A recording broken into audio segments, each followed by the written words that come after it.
Good evening everyone, welcome to Shasha's Creepy Show. On today's video, we're gonna talk about just one story, which is one of the most famous UFOs French stories.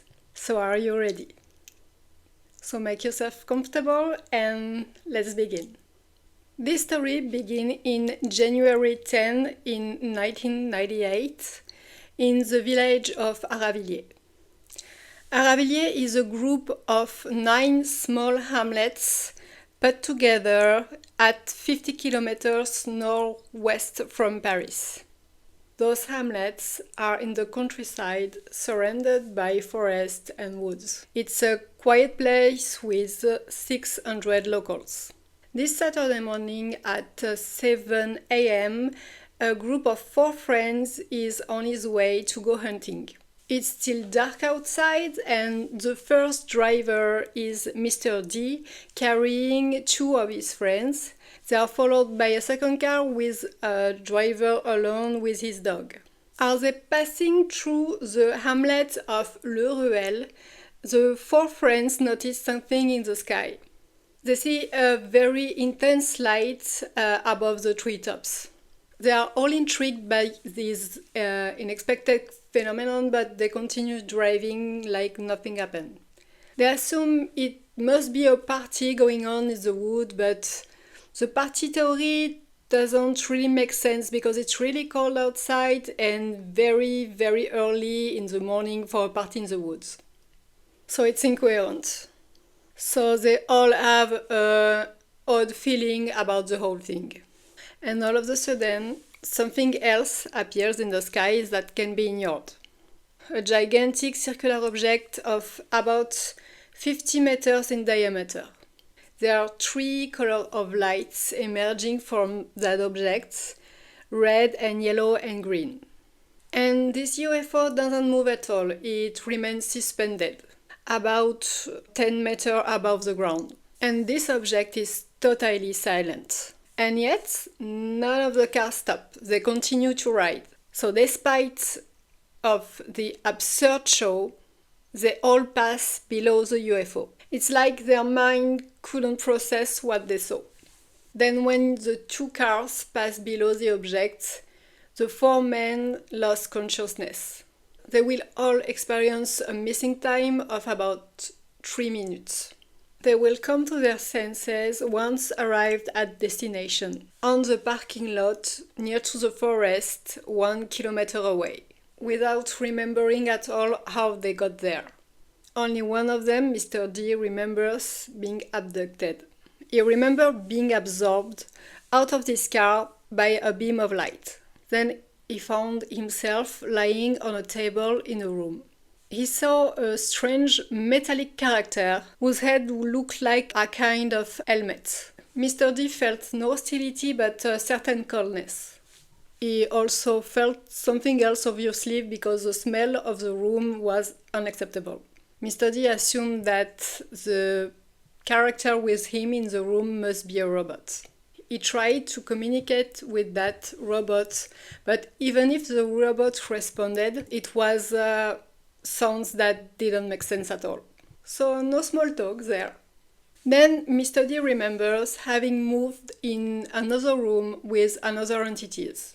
And they were very different this time. They were more than 2 meters height and dressed with the same uniform. Their legs were long bird's legs and they had eagle heads. So I guess it takes a village to make an alien.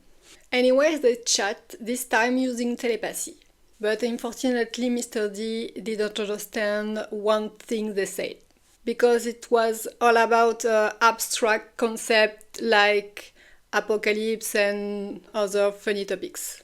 So Mr. D didn't understand a damn thing. It was too complicated and weird. But if I may, the whole concept of the meeting is weird. And suddenly Mr. D passed out again and he woke up in his car on the parking lot. Meanwhile, when the abduction of Mr. D occurred, Mr. K, a friend of the group, was already waiting for them on the parking lot. He was alone in his car, he was the first to arrive, and Mr. K suddenly hears a rustle in the forest. Then he saw a circular object just above his car. The object was standing, and right after that, Mr. K saw like a rain of colored lights falling on his car. And then nothing, because Mr. K passed out. He woke up at the moment his friends entered the parking lot. But what he saw was definitely disturbing, because he didn't see the two cars entering the parking, driving slowly before parking. What he saw was the two cars of his friends materialized in front of him out of nowhere. They just appeared in the parking lot.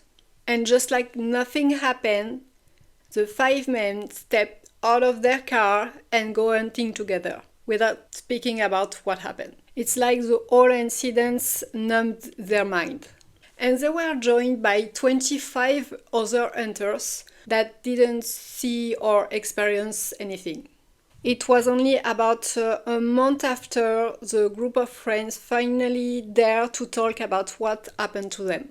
And from this moment, Mr. D decided to investigate. He eventually contacted an ufology association who put one of his investigators on this case named Gérard Deforge.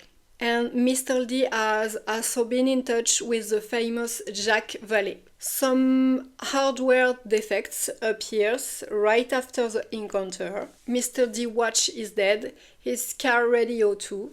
Also, his car makes strange noises coming from some molten solders.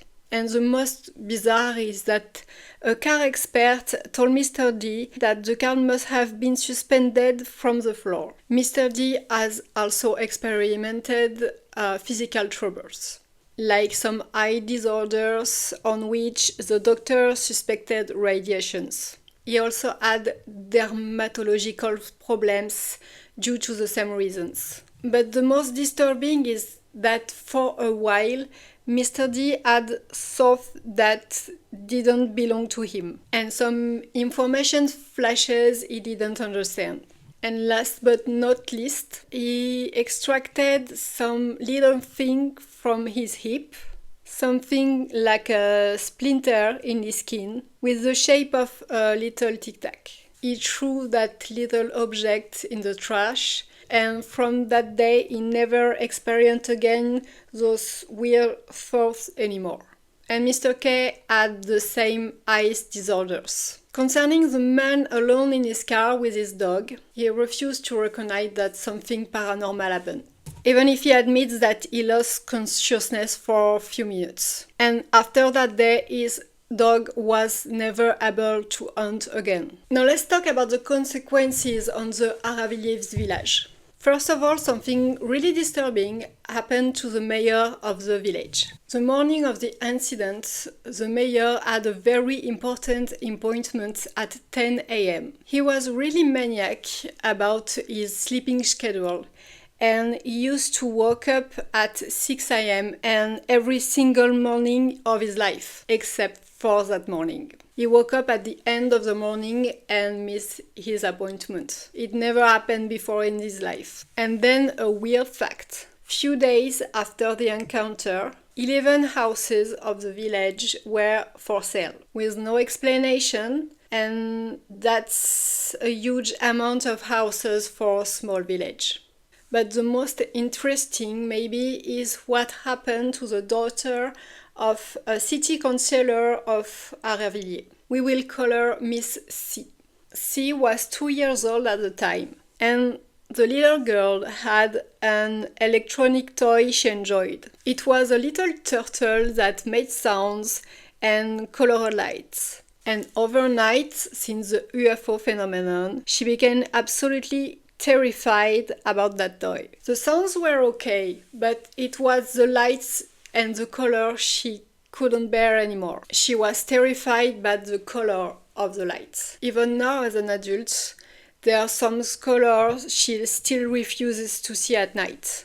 She had nightmares and night terrors months and months after the incident, even if she doesn't remember having seen anything. Nowadays, C is a brilliant and wise young woman. She remains very much affected by no matter what happened to her that night. She also said that as Mr. D, she also had flashes of information since that day, but she refused to talk about what it is. She says she feels like she is not allowed to share those informations, as if there's something preventing it. However, she states that for no reason, like overnight, she felt a sudden interest about the old Sumerian language. And that could make sense with the appearance of Ali and Mr. D saw, because their description may be reminiscent of the creature of the Sumerian mythology. And there is one of the most famous French UFO stories. Let me know in the comments if you enjoyed it or if it resonates with another story you know. So I'll see you soon. Don't get abducted. Bye.